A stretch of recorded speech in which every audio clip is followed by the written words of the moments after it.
Welcome friends. অর্থ দপ্তর থেকে আগেই বিজ্ঞপ্তি বের করেছিল, আজকে মধ্যশিক্ষা পর্ষদ থেকে তার ম্যাচিং অর্ডার বের করলো। দুটি ছুটি, প্রথমটি হচ্ছে আপনার আগামীকাল অর্থাৎ 1 জুলাই 2026 আমরা জানি ডক্টরস ডে পালন করা হয়, birthday of late doctor Bidhan Chandra Roy, এবং সেই দিনটা আপনার দুপুর 2টোর সময় ছুটি হয়ে যাবে, closed at 2 PM on 1 July 2026 বুধবার, অর্থাৎ আগামীকাল ডক্টরস ডে উপলক্ষে আপনার দুপুর 2টোর সময় বিদ্যালয়গুলি ছুটি হবে। এবার দুপুর 2টো মানে বিদ্যালয়ের ক্ষেত্রে সেটা টিফিনের ছুটি, সোজা কথা।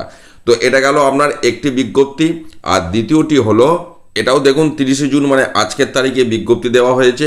এটা হচ্ছে 6 জুলাই 2026 সোমবার, সেদিনটি আপনার 125তম জন্মবার্ষিকী পালন ডক্টর শ্যামাপ্রসাদ মুখোপাধ্যায়ের, এবং সেই উপলক্ষেও এখানে যেটা বলা হচ্ছে 6 জুলাই 2026 আপনার holiday throughout the state of West Bengal for observance of his 125তম জন্মবার্ষিকী।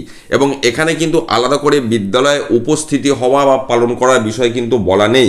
এর আগে আপনারা অনেকেই জানতে চেয়েছিলেন, আমি তখন বলেছিলাম মধ্যশিক্ষা পর্ষদ বা প্রাথমিক শিক্ষা পর্ষদ থেকে বিজ্ঞপ্তি দিতে দিন, এবং সেখানে বিষয়টি কি বলা থাকে বিদ্যালয়ের ক্ষেত্রে, কারণ অর্থ দপ্তরের বিজ্ঞপ্তি তো সেখানে বিদ্যালয়ের পালনের বিষয়টা থাকার কথা নয়, যে কারণে পর্ষদের বিজ্ঞপ্তিতে কিন্তু এখানে অবজার্ভ করার কথা বলা হয়েছে, কিন্তু বিদ্যালয়ে গিয়ে সেটা পালন করা বা সকলের উপস্থিতি বাধ্যতামূলক এই বিষয় কিন্তু এখানে নেই।